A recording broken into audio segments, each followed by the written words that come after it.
Hello everyone, welcome back to my YouTube channel. I am Sakshi, your channel host, and today we are going to learn about part 2 of chapter number 7, Parts of a Plant. In a previous video, we had learned about various parts of a plant, a root system as well as shoot system. Special types of roots like water storing roots, propagating roots, aerial roots, food storage roots, right? So today we are going to learn about a very important topic, that is our flowers and reproduction in plants, right? If you have not watched a video, a previous one, so you can simply click on the description box. I'll be putting the link there of my previous video of part 1 of chapter 7, right? So you can view that, watch that video. So let's have a quick recapitulation from that video. So in that video we had learned about parts of plant: root system, shoot system. Shoot system plus root system makes up a plant. Types of shoot, right? The two types are tap roots and fibrous roots. Then we had discussed taproot. You can see in the picture. You can watch that previous video also for better understanding. Fibrous roots we had talked about in the previous video. Then types of root system, right? Tap roots and fibrous roots. Then we had also learned about shoot system, right? Parts of shoot system: stem, leaves, flowers. Now today we are going to learn about parts of a flower, right? So let me just take the pen so that I can give you better understanding. So we are learning this thing, parts of a plant. Here you can see the complete picture, right? The first part that we are going to discuss is stigma. A female part of the flower. It is a sticky bulb that you see in the center of the flowers, and is the part where the pollen lands and starts the fertilization process. So basically the process of fertilization in the flowers, in the plants, starts from this portion only, right?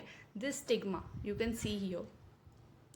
The second part that we are going to discuss is the ovary, right? The way the human beings have the ovaries, right? The same way plants also has ovaries, but in the flower. Now the ovary often supports a long style, right? Topped by stigma, right? This is the ovary. I'm just putting the circle. Okay, let me just change the color so that you can just see this one, right? This one is the ovary. Okay, so the mature ovary is a fruit and the mature oval is a seed. Okay, so next we are talking about the petals. Now what are the petals? Petals are modified leaves that surround the reproductive parts of the flowers. They are often brightly colored, right? So why these petals are in bright colors? To attract the insects, be that any fly or butterfly. So it just attracts the insects. That's why they are in vibrant and very bright colors. Then we have anther. It is composed of a long tube, right?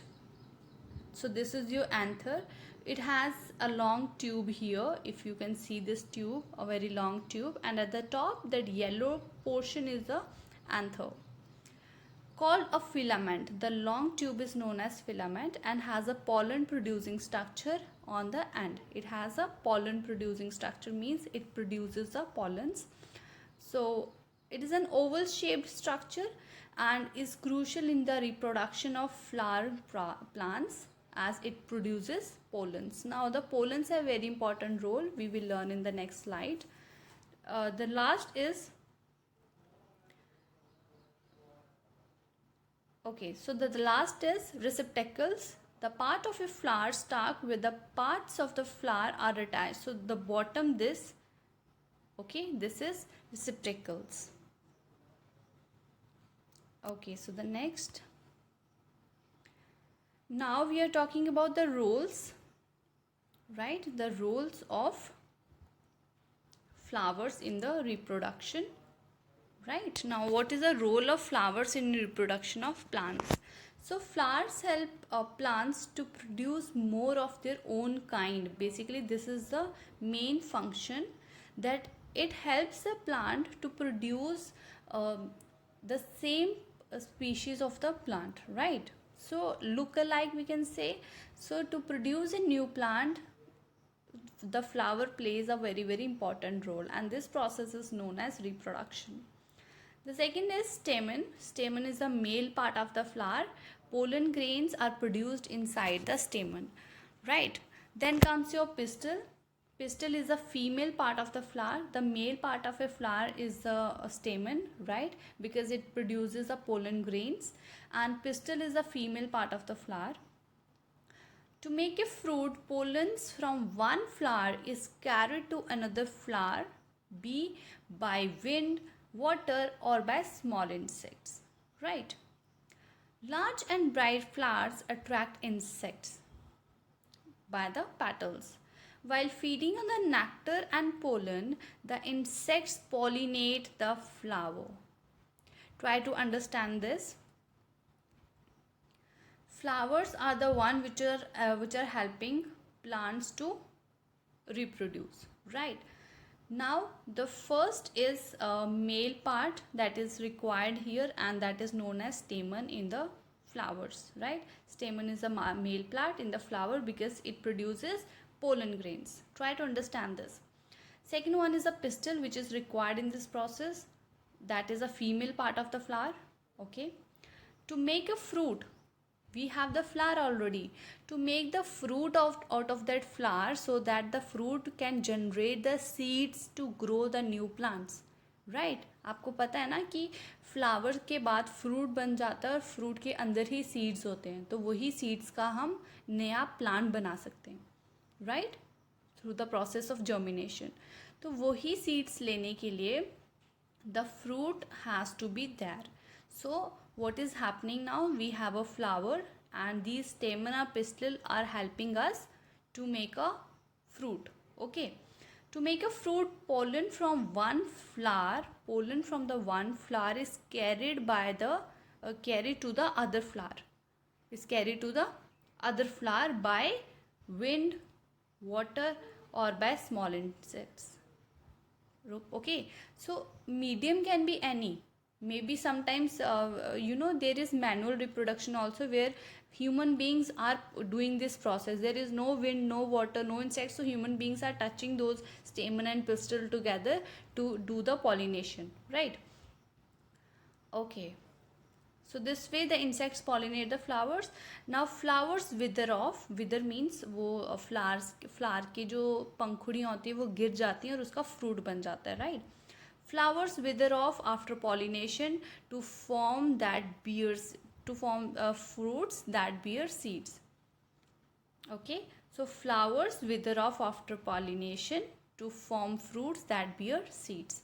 So वो seeds बनाने के लिए वो fruit का बनना बहुत ज़रूरी है. Next is seeds germinate to grow new plants. This so I already told you thing. So seeds are the one which are helping a plant to grow. So this is how flowers help the plant to reproduce a new plant of its own kind. So this way we are getting a new plant. Now comes self-pollination. This is also very important topic that we can discuss. So self-pollination versus cross-pollination, right? The stage of reproduction in flowering plants is known as pollination, right? In which the pollens travel from one flower to another flower and it becomes a fruit. If pollens move from the anther to the stigma on the same flower, or a flower on the same plant, it is known as self-pollination. Children, please understand this. If pollens move from the anther to the stigma on the same flower or the flower on the same plant, it is known as self-pollination, right? Whereas if the pollen is transferred from the anther to the stigma on the other plant, that is known as cross-pollination. Okay, there are two plants. For example, there are two plants. Okay, one is here and second is here. So all the flowers on this plant, if they are pollinating among themselves, it is known as self pollination. Whereas if they are pollinating here on the second flower, okay, on the second tree, second plant, it is known as cross pollination.